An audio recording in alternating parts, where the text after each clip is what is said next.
নমস্কার। The power of অ্যাস্ট্রোলজির আজকের এই অনুষ্ঠানে আপনাদের সবাইকে স্বাগত। আবার একটি নতুন লাইভ অনুষ্ঠান নিয়ে আপনাদের সামনে আমি উপস্থিত। ফোন ইন অনুষ্ঠান, সুতরাং আপনারা অবশ্যই ফোন করতে পারেন। আমার সায়েন্টিফিক অ্যাস্ট্রোলজি নিয়ে অনেক কথা বলার থাকে, অনেক কিছু বলার আছে, কিন্তু প্রবলেম যেটা হয়ে যাচ্ছে, এই অ্যাস্ট্রোলজি সাবজেক্টটাকে আমরা সাধারণ মানুষরা যে চোখে দেখি, যে ভাবে দেখি এবং যে কারণের জন্য দেখি, যাক আমি পরে আসছি। নমস্কার।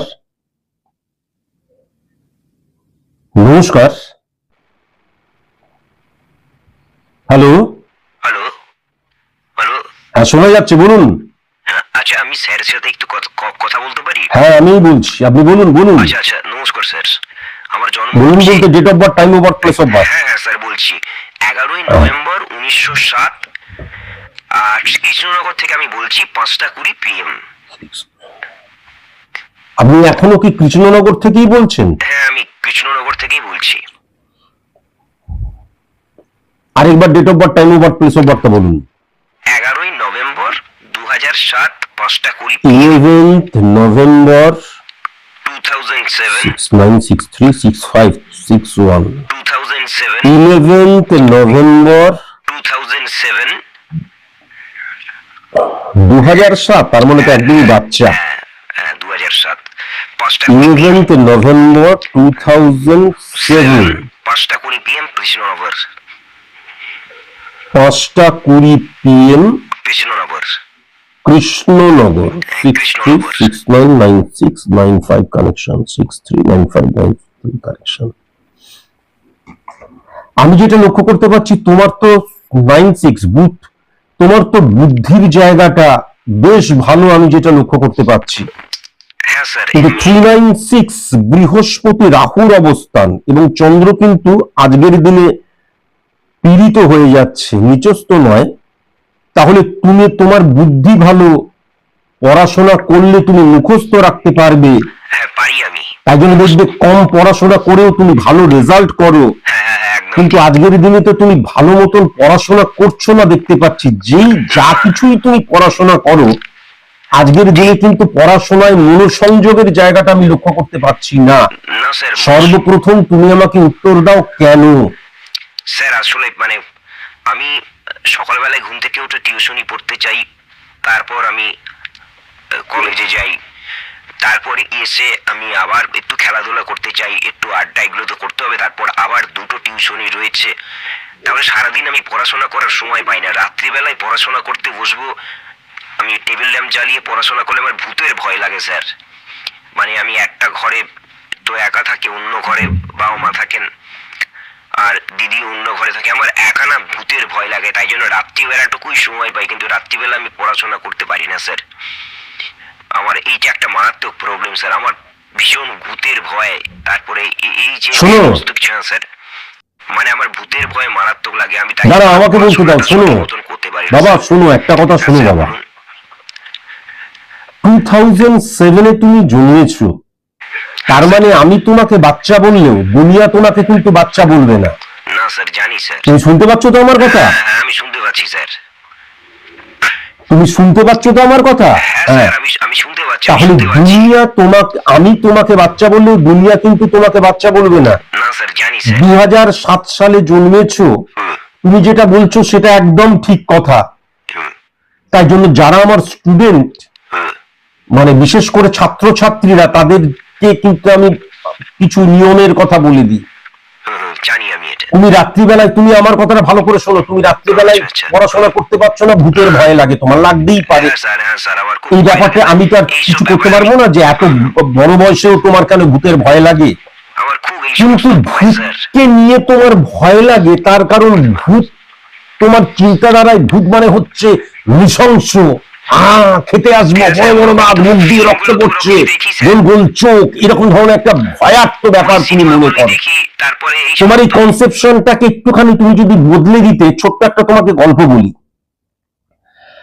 তখন আমি খুব একটা ছোট নয়, তখন আমি মানে ওই যুবক বলা যেতে পারে, তরুণ নয়, যুবক টাইপের বলা যেতে পারে। তখন আমি একটা হঠাৎ করে শুনলাম, তখন আমাদের দিনে কি হতো, শনিবার রবিবার বা বিশেষ করে রবিবার দিনকে বা শনিবার রাত্রেবেলায় মাঠে পর্দা টাঙিয়ে তখন ফিল্ম দেখানো হতো। তা হঠাৎ করে শুনলাম যে সেখানে একটা ভূতের ফিল্ম আসছে, কি না ক্ষুধিত পাষাণ। বাবা, ভূতের ফিল্ম আসছে। আর ওইগুলো সাধারণত হতো কিন্তু শীত আসছে আসছে বা শীতকালে, তবে গরমকালেও হতো, কিন্তু শীতকালে জমে যেত ব্যাপারটা, কেননা প্যান্ডেল ফ্যান্ডেল টাঙিয়ে কিন্তু করা হতো। তো আমি গেছি দেখতে ক্ষুধিত পাষাণ ভূতের সিনেমা। আমি যখন কোনো যাত্রা দেখতে যেতাম, কোনো ফিল্ম দেখতে যেতাম, কোনো নাটক দেখতে যেতাম, বাদাম নিয়ে যেতাম, খোসা শুদ্ধ লাল লাল এবং সল্টেড, একটু নুনটা বেশি পরিমাণে থাকতো, খোসা ছাড়িয়ে ছাড়িয়ে খেতে খেতে দেখতে খুব ভালো লাগতো। তা ভূতের সিনেমাটা দেখছি, হঠাৎ করে দেখলাম ক্ষুধিত পাষাণ শুরু হলো, সৌমিত্র চট্টোপাধ্যায়, খুব ভালো সিনেমা, কিন্তু ভূতের এন্ট্রি, ছম ছম ছম করে ভূত পর্দায় এসে দেখা দিল। কি বলবো, সেই বয়সে বুকের মধ্যে যেন ঝড় উঠল, শরীরের মধ্যে যেন তরঙ্গ বয়ে গেল। ভূতের সিনেমা দেখতে গিয়ে ভূতকেই ভালোবেসে ফেললাম। ক্ষুধিত পাষাণে অরুন্ধতী দেবী, এমনিতেই অরুন্ধতী দেবী মারাত্মক দেখতে, কিন্তু ওই যে একটা মানে গেটআপে, ওই পোশাকে, মানে কি অপূর্ব দেখতে তাকে লাগছিল। এবং প্রথম যুবক অবস্থায় রাতের পর রাত কাটালাম একজন ভূতকে চিন্তা করে। এটা কিন্তু হাসির ব্যাপার নয়। তার মানে কি, এই যে পর্দায় ভূত হিসাবে যে এন্ট্রি নিল, এবং ভূত বলতে যে কনসেপশনটা আমার মধ্যে ছিল ভয়ার্থ, যদিও ভূত বলতে তার আগে সেরকম কোনো কনসেপশন ছিল না, কিন্তু প্রথম অবস্থায় ভূত মানে একটা অদ্ভুত মারাত্মক ভীষণ সুন্দরী একজন, এটা কিন্তু সেই অবস্থায় আমার মনের মধ্যে গেঁথে বসে গেল। পরবর্তীকালে বন্ধুদের সাথে, কলিগসদের সাথে, কতজনের সাথে রাজ্যে, ভিন রাজ্যে চ্যালেঞ্জ হয়েছে, রাত্রিবেলায় ওই তিনতলা বিল্ডিংটা ফাঁকা, অন্ধকার, সেখানে উপরে গিয়ে তুই ওই লাল কাপড়টা রেখে আসতে পারবে, আমি রেখে আসতাম। কেননা অন্ধকারের মধ্যে যখন আমি যেতাম, যখন মনে হতো এখানে কোনো ভূত আছে, তখন মনে হতো সেখান থেকে বুঝি ছম ছম ছম করে অরুন্ধতী দেবী বেরিয়ে আসছে। তোমাকে বোঝাতে পারছি? তাহলে কনসেপশনটা, তার কারণ প্রথম অবস্থায় তোমার মধ্যে কিন্তু ভূত মানে ভয়ঙ্কর একটা ব্যাপারকে তুমি মেনে নিয়েছো, তাই জন্যই তোমার ভয় লাগছে। আর আমার কাছে ভূত মানে হচ্ছে অপরূপ এক সুন্দরী, যার মুখ দিয়ে রক্ত পড়ে না, বড় বড় মুখ নিয়ে সে আমাকে মারতে আসছে না, বরং আমাকে মানে মৃদু কণ্ঠে সুন্দর স্পষ্ট উচ্চারণে বলছে, কি সুমন্ত বাবু, রাত্রিবেলায় পড়াশোনায় মনোযোগ বসছে না, ভয় লাগছে। এই কনসেপশনটা যখনই আমার মধ্যে চলে আসছে, তখন ভূতকে আমার ভয় লাগছে না, বরং আকাঙ্ক্ষা জাগছে, বরং মনে হচ্ছে কখন তোমাকে দেখবো। বুঝতে পেরেছো? তাহলে কনসেপশনটা কিন্তু পরিবর্তন করা ভীষণ প্রয়োজন। তাহলে ভূত মানে, ভূত কথার অর্থ হচ্ছে অতীত। আমি এখানে এখন তোমাকে বোঝাতে করতে পারবো না, কেন 25 মিনিটের অনুষ্ঠান, কিন্তু তোমার এই কনসেপ্টটা তুমি চেঞ্জ করে নাও, যে ভূত মানেই ভয়ঙ্কর কেউ তা নয়, বরং ভূত ভীষণ সুন্দর একজন পুরুষের কাছে, ভূত একজন ভীষণ সুন্দর একজন নারী। অরুন্ধতী দেবীর যে প্রকাশটা আমি দেখেছিলাম, যখনই সেটাকে তুমি বিশ্বাস করতে শুরু করবে, তখন কি ভূত বলো, কি ব্রহ্মদৈত্য বলো, কি পেতনি বলো, কাউকেই আর ভয় লাগবে না। আর একদম সময় নেই। এটা কিন্তু হাসির ছলে বা মনে হতে পারে যে আমি কি বললাম, একটু গভীরে যাও, আরো গভীরে যাও, তাহলেই বুঝবে। আমরা প্রথম অবস্থাতেই কোনো কিছুকে বিভৎস আকারে দেখলে পরে সেটাকেই আমাদের বিভৎস বলে মনে হয়। যেমন এটা তো খুব মিথ্যে কথা নয়, চারিপাশে যখন কোন রকমের দেখা যাচ্ছে ধর্ষণের কোনো ঘটনা ঘটছে, তখন তারপরে পুরুষ মানেই যেন ধর্ষক, এটা কিন্তু সবাই মেনে নেয়, এমনকি পুরুষেরা পর্যন্তও মেনে নেয়।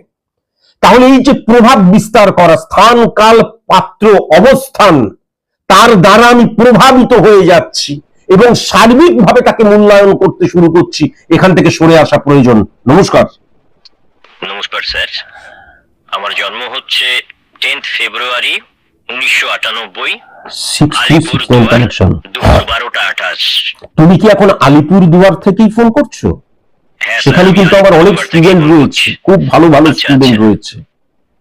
আচ্ছা, 10th ফেব্রুয়ারি 1998 10th ফেব্রুয়ারি 1998 দুপুর 12:28 12:28 PM। PM, দুপুরবেলা PM, PM 12:28 PM, হ্যাঁ PM 12:28 দুপুরবেলা PM। PM। আরে আমি তো বলছি PM, তুমিও বলছো PM। বেশি কথা বলো না। PM PM PM PM PM PM। Sorry, sir. চুপচাপ বসে থাকো। Alipurduar 63699593 connection, 63 connection, 63 connection, 63 connection. তুমি গ্রাফিক ডিজাইন নিয়ে পড়াশোনা করেছো কি? তুমি গ্রাফিক ডিজাইন নিয়ে পড়াশোনা করেছো? এইবার চুপচাপ আছো কেন? এইবার তো রেসপন্স করো। তুমি গ্রাফিক ডিজাইন নিয়ে পড়াশোনা করেছো? বলবো স্যার? হ্যাঁ, আমি তোমাকে তো বলতেই বলছি, গ্রাফিক ডিজাইন নিয়ে তুমি পড়াশোনা করেছো? হ্যাঁ স্যার, আমি পড়াশোনা করেছি। আমি যেটা লক্ষ্য করতে পারছি, তোমার ক্রিয়েটিভ জায়গাটা তো মারাত্মক স্ট্রং, অত্যন্ত পাওয়ারফুল হয়ে রয়েছে, যেটা আমি লক্ষ্য করতে পারছি। একদমই ঠিক বলেছেন, আমি ক্রিয়েটিভ ফিল্ডেরই মানুষ। আমি যেমন মানে গ্রাফিক ডিজাইন জানি, আমি কিন্তু টেকনিক্যাল দিকটাও জানি, এআইও শিখছি, কিন্তু আমি সেরকম ভাবে না মানুষের কাছে পৌঁছতে পারছি না। মানুষ এরকম ভাবে তোমাকে একটা কথা আমি বলি বাবা, শোনো। আমি অনেক কিছুই জানি, কিন্তু কোনো কিছুই তোমাকে একটা কথা বলি। অবশ্যই বলুন স্যার। এই যে টেকনোলজি, তারপর এই যে মানে কি বলবো, আজকের দিনের এই যে এআই নির্ভর, প্রযুক্তি নির্ভর, এইগুলোর মধ্যে দিয়ে না ক্রিয়েটিভ যে জায়গাটা, আমার ভেতরের যে ক্রিয়েটিভিটি, সেটা কখনো প্রকাশ হতে পারে না। আমার ক্রিয়েটিভিটি সব সময়, আমার দৃষ্টিভঙ্গি, যে কোনো একটা জিনিসকে যখন আমি পর্যবেক্ষণ করছি, নিরীক্ষণ করছি, অনুসন্ধান করছি, অনুমান করছি, ইমপ্লিমেন্ট করছি, অবজার্ভ করছি, প্রত্যেকটা ক্ষেত্রে ভেরি ভেরি ইম্পর্টেন্ট, একজন ক্রিয়েটিভ পারসন কখনো কিন্তু প্রযুক্তির উপর নির্ভর করে যদি থাকে, তাহলে আজকের দিনে আবার একটা সত্যজিৎ রায় তৈরি করা যেত, হয়নি। এবং যতদিন এই দুনিয়াটা বেঁচে থাকবে, কোনোদিন আরেকটা সত্যজিৎ রায় সৃষ্টি হবে না, ঋত্বিক ঘটক সৃষ্টি হবে না, মৃণাল সেন সৃষ্টি হবে না। বুঝতে পেরেছো? এআই দিয়ে এরকম করে কখনো হয় না। কিন্তু আমি এআই ফিআই সম্পর্কে সেরকম জানি না, সেরকম কথাও বলতে চাই না, কিন্তু এরকম করে কখনো হবে না। ঠিক ঠিক। তুমি হাজারো পরিচালক সৃষ্টি হতে পারে, আরেকজন ঋতুপর্ণ ঘোষ কিন্তু কখনো সৃষ্টি হবে না। একদম ঠিক কথা। আমি মানে কি বলবো, লেজেন্ড বলা যেতে পারে ঋতুপর্ণ ঘোষের একটা। শোনো শোনো শোনো, কথা না বলে তুমি আমার কাছে শোনো। ঋতুপর্ণ ঘোষের একটা ইন্টারভিউ আমি শুনছিলাম, দেখছিলামও বলা ভালো। সেখানে তিনি বলছেন যে ঘরে বাইরে বইটা আমি বহুবার পড়েছি একদম, আর ওনার পড়া মানে আমাদের মতন তো নয়। তারপর তিনি ঘরে বাইরে যখন ফিল্মটা যখন সত্যজিৎ রায় করলেন, তখনও তিনি সেই ফিল্মটা তিনি দেখলেন। দেখার পর সেখানে তিনি হঠাৎ করে একটা অংশ পেলেন, যেখানে আবার লেজেন্ড সাথীলেখা সেনগুপ্তা, মানে মারাত্মক অভিনেত্রী, আমার তো ভীষণ প্রিয় অভিনেত্রী, উনি লেজেন্ড পার্সন, অস্বীকার করে লাভ নেই। ওনার মুখ দিয়ে, উনি তো তখন একটা চরিত্র, ওনার মুখ দিয়ে সত্যজিৎ রায় বলা করালেন। আমার একদম কোট আনকোট মনে পড়ছে না, আমি একটুখানি ওইভাবেই বলছি। এটা কিন্তু ঋতুপর্ণ ঘোষ বলছেন যে আমি আগুনের মধ্যে দিয়ে বেরিয়ে এসেছি, যেটা পুড়ে যাওয়ার সেটা পুড়ে গেছে। আমি কিন্তু একদম নির্দিষ্ট ডায়লগটা বলতে পারছি না, কারণ আমি তো জানতাম না, এখন বলবো তাহলে মুখস্থ করে আসতাম। আমি আগুনের মধ্যে দিয়ে বেরিয়ে এসেছি, যেটা পুড়ে যাবার সেটা পুড়ে গেছে, আর যেটা বেঁচে আছে বা যেটা বাকি আছে তার আর মরণ নেই। আমি আগুনের মধ্যে দিয়ে বেরিয়ে এসেছি, যেটা পুড়ে যাবার সেটা পুড়ে গেছে, আর যেটা অবশিষ্ট আছে তার আর মরণ নেই। ঋতুবর্ণ ঘোষ বলছেন, আমি চমকে উঠলাম, এইটা তো আমি ঘরে বাইরে যখন উপন্যাসটা পড়লাম তখন তো আমি এইটা পড়িনি। আবার আমি ঘরে বাইরে উপন্যাস পড়লাম, দেখলাম সেখানে লেখা নেই। পরে শুনলাম যে এই ফিল্মটাতে এই ডায়লগটা সত্যজিৎ রায় বসিয়েছেন। কেন তিনি বিশ্ববরেণ্য, কেন তিনি লেজেন্ড? তাহলে রবীন্দ্রনাথকে আমি পড়ি, তুমি পড়ো। আমার এক স্টুডেন্ট এসেছিল, সে বলছে রবীন্দ্রনাথের গান শুনতে ভালো লাগে না, আমার ইংলিশ গান শুনতে ভালো লাগে। তাহলে রবীন্দ্রনাথকে জানার জন্য যে মনন তৈরি করা, রবীন্দ্রনাথকে চেনা, গভীরে যাও, আরো গভীরে যাও, সেটা কিন্তু সত্যজিৎ রায় গিয়েছিলেন। রবীন্দ্রনাথকে কতটা আত্মস্থ করলে, কতটা জানলে, কতটা উপলব্ধি করলে চেতন এবং অবচেতন মনে, তবে রবীন্দ্রনাথ সম্পর্কে এই কথা বলা যায়। এটা রবীন্দ্রনাথ দ্বারাই তো অনুপ্রাণিত হয়ে তিনি করেছিলেন। কোন এআই, কোন প্রযুক্তি, কোন টেকনোলজির বাবার 14 গোষ্ঠীর ক্ষমতা নেই এই যে ভেতরের যে অন্তর থেকে যে বিকাশ এবং উপলব্ধি এবং অনুসন্ধানের যে মানে প্রগাঢ় শক্তি এবং তাকে ইমপ্লিমেন্ট করা, তাই জন্যই সত্যজিৎ রায় আর সৃষ্টি হবে না, হতেই পারে না। টেকনোলজি দিয়ে তুমি তার মান, সাউন্ড এফেক্ট ভালো করতে পারো, পিকচারাইজেশন বা পিকচারের কোয়ালিটি ভালো করতে পারো, কিন্তু সৃষ্টি হওয়া, সৃষ্টিশীলতা, সৃষ্টির মধ্যে গভীরতা, সেটা কিন্তু সব সময় যেইটা নিয়ে করছো তাকে ভালো করে জানাটা ভীষণ প্রয়োজন, উপলব্ধি করাটা ভীষণ প্রয়োজন। আমি ডায়লগটা কিন্তু ভুল বলতে পারি, তার জন্য আমি মানে একদম ক্ষমা চেয়ে নিচ্ছি, কারণ ডায়লগটা তোমার মনে নেই।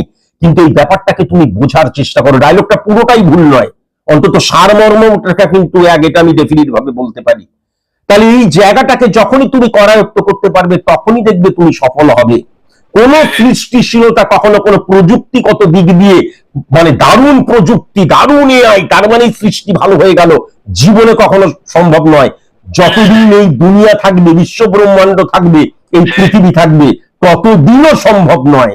কেননা সৃষ্টিশীলতা এমন একটা জিনিস যেটা কিন্তু অন্তর থেকে বেরোয়, এবং সেই অন্তরের ভেতরে আবার সেই নলেজ, জ্ঞান এবং এই যে সিক্স সেন্স, অনুসন্ধান করা, দৃষ্টিভঙ্গি, কাকে তুমি কিভাবে দেখছো, আমি যাকে স্বাভাবিক অর্থে দেখছি, সেখান থেকেই তুমি হয়তো একটা উপন্যাসের রসদ খুঁজে পাচ্ছ।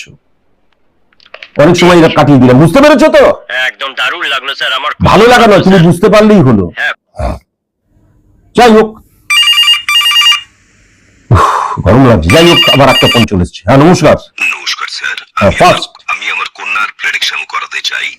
28/3/1999 5টা 18/3/1999 28/3/1999 28/3, তাই তো? 28শে মার্চ, তাই তো? 28শে মার্চ 1999, মহিশিলা 551 আসানসোল। মহিশিলা আসানসোল।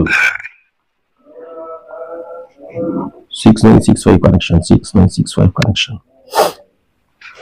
এটা কার? তোমার কন্যার তো? হ্যাঁ, আমার কন্যার। এটা তোমার কন্যার তো? হ্যাঁ, আমার কন্যার স্যার, আমার কন্যার। 6369 কানেকশন। অসাধারণ, আপনাকে ও তো ভালো কাজ করছে, আমি যেটা লক্ষ্য করতে পারছি। ভালো কাজ করছে, খুব ভালো কাজ করছে। ও তো খুব ভালো কাজ করছে, আমি যেটা লক্ষ্য করতে পারছি। খুব ভালো কাজ করছে, ও পড়াশোনাতেও ভীষণ ভালো, মেধাবী কন্যা আমার। 6395 বৃহস্পতি। ওর তো খুব রিসেন্ট বিয়ে, আমি যেটা লক্ষ্য করতে পারছি। হ্যাঁ স্যার, আমি তাই জন্যই ফোনটা করেছি যে সেই ওর এটা দ্বিতীয় বিয়ে তো? না স্যার, ও প্রথম বিয়ে, দ্বিতীয় বিয়ে না। ওর এটা প্রথম বিয়ে? হ্যাঁ স্যার, প্রথম বিয়ে স্যার। 636195 হতেই পারে না। দেখো, আমি এখন তোমার কিন্তু একদম লাস্ট আর কিছু মিনিট বাকি আছে, ঝগড়াঝাটি করতে পারবো না। তুমি যদি সত্যি কথা বলো এগোবে, আর তা না হলে আমি বন্ধ করে দেবো। কেউ আমাকে ভুল বুঝলে ভুল বুঝবে। এটা ওর দ্বিতীয় বিবাহ পরিষ্কার লক্ষ্য করা যাচ্ছে। তার আগে কোনো না কোনো ভাবে কিন্তু কোথাও না কোথাও চুমুক দিয়ে এসছে, পরিষ্কার। সত্যি কথা বলো স্যার, আপনার কাছে তো তুমি সত্যি কথা বলবে কি বলবে না? বলছি স্যার, আমি আপনার কাছে তো লুকোনো যাবে না। ও একটি প্রেমজ সম্পর্ক ছিল, সেখানে বোধহয় সিঁদুর দান ফান হয়েছিল, কিন্তু সেই সম্পর্কটা চুকে বুকে গেছে। সেটাকে নিয়ে আমি আর নতুন করে কোনো কথা বলতে চাই না। আপনি সবকিছু ধরে ফেলেন আমি জানি, কিন্তু এইটাকে আমি বিবাহের জায়গায় নিয়ে যাচ্ছি, ছেলে খেলার মতন আর কি, জাস্ট মানে একটা প্রেমজ সম্পর্ক। তাহলে তুমি বুঝতে পারছো যে আমার কাছে কোনো কিছু লুকোনো যায় না, আর কেন মানুষ আমাকে গড অফ অ্যাস্ট্রোলজি বলে? জানি স্যার, আমি অনেক আগে থেকেই জানি। তাই বুঝতে জন্য- পারছো তো? হ্যাঁ, অবশ্যই স্যার, অবশ্যই আপনি গড অফ অ্যাস্ট্রোলজি, এবং আপনার মতন কেউ ছিল না, কেউ হবে ওর না। তো রিসেন্ট বিয়ে, হ্যাঁ, কোথায় বিয়ে? ওর হচ্ছে ওই চিত্তরঞ্জনী, রূপনারায়ণপুর আছে চিত্তরঞ্জনের ওখানে, সেখানে বিয়ে। 63699395 কানেকশন। সিঁদুর নিয়ে খেলা হচ্ছে, বিবাহ নিয়ে খেলা হচ্ছে। স্যার এইগুলো ছোট এই যুগ বয়সে আবার রবীন্দ্রনাথকে চিনবে, এই যুগ আবার সত্যজিৎ রায়কে চিনবে, মৃণাল সেনকে চিনবে, আর ঋত্বিক ঘটককে চিনবে। 696395 কানেকশন। ননদ এবং শাশুড়ি থেকে ভেরি ভেরি কসাস এবং কনসাস হওয়া প্রয়োজন। আমারও তাই মনে হচ্ছিল। থ্যাংক ইউ স্যার, আপনি এটা আগে বুঝতে পেরেছো? তাহলে বিবাহ দিয়েছো কেন? বয়সের ডিস্টেন্স আমি অনেক বেশি লক্ষ্য করতে পারছি, হ্যাঁ, বয়স অনেক বেশি। কিন্তু আমি যেটা দেখতে পাচ্ছি যে এ তো মানে সরকারি চাকরি করে, সরকারি চাকরি করে বলে গছিয়ে দিলে, সরকারি চাকরি করে বলে গছিয়ে দিলে। হ্যাঁ স্যার, মানে ভালো পাত্র এবং 3, বয়স 6, হচ্ছে 9, 9 6 বছরের ডিফারেন্স স্যার। আপনি মানে সত্যি অদ্ভুত। শোনো, আমি কারো ঘর ভাঙতে চাই না, কিন্তু এ যদি বাবা মা বোন দিদি হ্যান ত্যান এদের সাথে থাকে, মানে পাত্রটি, তাহলে কিন্তু মেয়েটি যতক্ষণ পর্যন্ত নিউক্লিয়ার না হয়ে যাচ্ছে ততক্ষণ পর্যন্ত ডিস্টারবেন্সের জায়গা লক্ষ্য করা যাচ্ছে। আচ্ছা আচ্ছা আচ্ছা, মেয়ে যে এই যে বিবাহ করবে, তাহলে ওর এখন চাকরির কোনো অসুবিধা হবে না? না, চাকরিটা না একদম মিডিল পয়েন্টে, কাজে আমার বাড়ি থেকে গিয়েও ঠিক আছে, ঠিক আছে, তাই জন্য একটু নিউক্লিয়ার হতে হবে, আমার কাছে একটু নিয়ে আসতে হবে। এইখানে আমি মানে ফোনের মধ্যে তো সবকিছু বলা যায় না, ওকে আমার কাছে অবশ্যই নিয়ে আসবে বিয়ের আগে একবার। হ্যাঁ, আর একদম সময় নেই কিন্তু, কি আর বলবো, ঘেমে যাচ্ছে আর ভালো লাগছে না। নমস্কার, একদম প্রেডিকশন ছাড়া কোনো কিছু নয় কিন্তু। না স্যার, নমস্কার স্যার। বলছি স্যার, আগে ইউটিউবে আপনি কবিতা বলতেন, খুব ভালো লাগতো স্যার। আপনি এত দারুণ হ্যাঁ, কবিতা বলেন। কবিতা- স্যার আজকে একটা লাইন বলবেন স্যার, এটা কবিতা আমার নেশা, কবিতা পড়ি, রবীন্দ্রনাথ পড়ি। দারুণ, আপনি কি সুন্দর কবিতা বলেন। আজকে একটা লাইন সব ভালো লাগা দিয়ে কিছু হয় না, দারুণ ভালো লাগা লাগতো, দিয়ে দারুণ কিছু হয়? লাগতো, স্যার। তাড়াতাড়ি বলো, date of birth, time of birth. তোমার তো হ্যাঁ, আমার 1 May 1980, 1 May 1980, 1980, 7 PM New Jalpaiguri, 1 May 1980, 7 PM New Jalpaiguri. সন্ধে 7টা, হ্যাঁ, সন্ধ্যে 7টা। সন্ধে 7টা, নিউ জলপাইগুড়ি। নিউ জলপাইগুড়ি একটু আগেই তো বোধ হয়, নিউ জলপাইগুড়ি, ও না আলিপুর জেলার বোধ হয় ছিল, নিউ জলপাইগুড়ি। যাই হোক, স্যার আজকে যাক, একটা সময় নেই। কবিতা বলবেন স্যার। স্যার একটা কবিতা বলবেন স্যার। 636996 কানেকশন। তোমার তো ভাতের হোটেল আছে আমি যেটা লক্ষ্য করতে পারছি, রেসপন্স করবে। তোমার তো ভাতের হোটেল আছে আমি যেটা লক্ষ্য করতে পারছি, হ্যাঁ স্যার, কিন্তু মানে কি বলবো স্যার, তোমার আপনার নিজস্ব বাড়িও আছে আমি কিন্তু সেটা লক্ষ্য করতে পারছি। 696531 কানেকশন। স্বামী স্ত্রীর দুজনের নামেই তো রয়েছে নাকি ব্যাংক অ্যাকাউন্ট, হ্যাঁ হ্যাঁ ভাতের হোটেল, বাড়ি, সবকিছু, তাই তো? হ্যাঁ স্যার। যাক, তারা 6395 3-4 বছর আগে কি স্ত্রী ঘর ছেড়ে বেরিয়ে চলে গেছে নাকি? 3 বছর কয়েক মাস আগে। 3 বছর আগে, 3 বছর মানে 3 বছর কয়েক মাস আগে, না বলে বেরিয়ে চলে গেছিল। 9695। কিন্তু আজকের দিনে তো স্ত্রীকে আবার আজকে আবার ফিরে আসার জায়গাটা লক্ষ্য করতে পারছি। হ্যাঁ কিন্তু স্যার, ইম্পর্টেন্ট এটাই তো। ফ্যাক্টর যেটা হচ্ছে শুক্রের যে অবস্থান, তুমি তো এখন নতুন করে প্রেমও করছো দেখতে পাচ্ছি। হ্যাঁ স্যার, মানে 3936 কানেকশন। লে হালুয়া। স্যার বাঁচাম স্যার, আমি কি করব বুঝে উঠতে পারছি না স্যার। স্ত্রী নিজের ইচ্ছায় তুলে দিয়েছিল এবং জানেন অবহিত কেস ছিল, আমরা সব জানি, কিন্তু কোনো কিছু তো প্রমাণ করতে পারবো না। সবকিছু ওর নামেও রয়েছে। এই লাফাবাজি চিন্তা করো। চিন্তা করুন স্যার, আমি মানে এখন একসাথে রয়েছি। শোনো, এই প্রবলেমটা কিন্তু কখনো এরকম করে এখানে ওপেন দিয়ে আলোচনা করা যাবে না, আর সময়ও নেই, 25 মিনিট প্রায় হয়ে গেছে। একসাথে ছিল। তুমি একটা কাজ করো, তুমি অবশ্যই কিন্তু আমার নয় বর্ধমানের চেম্বার, আর তা না হলে বহরমপুরের চেম্বারে তুমি আসো। আমি তোমাকে চ্যালেঞ্জ করলাম, এটা বুদ্ধি দিই এবং কিছু নেগেটিভিটিকে অফ করে আমি এখান থেকে তোমাকে বের করে নিয়ে আসবো। এমনি এমনি কিন্তু বেরোবে না, চরম লাফড়ার মধ্যে জড়িয়ে পড়ছো সে সমস্ত কিছু করে। আবার এখন তো মেয়েদের নিয়ে কোনো কথাই বলা যাবে না, বাস দাঁড়িয়ে আসামি হয়ে যাব আমি। তুমি আমার কাছে এসো, আমি তোমাকে বুদ্ধি দেবো। এখানে আমি একটি কথা বলবো না, বুঝতে পেরেছো? স্যার একটা কবিতা বলবেন কিন্তু স্যার, এটা আমার অনুরোধ রইল স্যার, প্লিজ স্যার। সময় আছে 25 মিনিট, এখন আবার কবিতা? এইটা আমার অ্যাস্ট্রোলজির অনুষ্ঠান, এখানে চ্যাংরামি করার অনুষ্ঠান? একটা কবিতা বলবেন স্যার। ঠিক আছে, রাখো। আর বোধহয় 20-25 সেকেন্ড রয়েছে। কবিতার উপরে মনে আছে? যাই হোক, একটা কবিতা লাস্টে দিয়েই শেষ করছি। এটা আমারই লেখা, এই মুহূর্তে আমার সঠিক মতন মনে নেই কিছু, যখনই আটকে যাব তখনই থেমে যাব।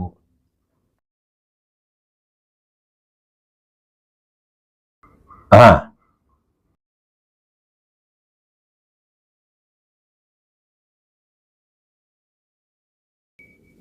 আমি নেইয়ে বটে গো, আমি নেইয়ে বটে গো, ছিলেক আমার সকল কিছু, বাপ ছিলেক, মা ছিলেক, ঘর ছিলেক, ছিলেক আমার সকল কিছু।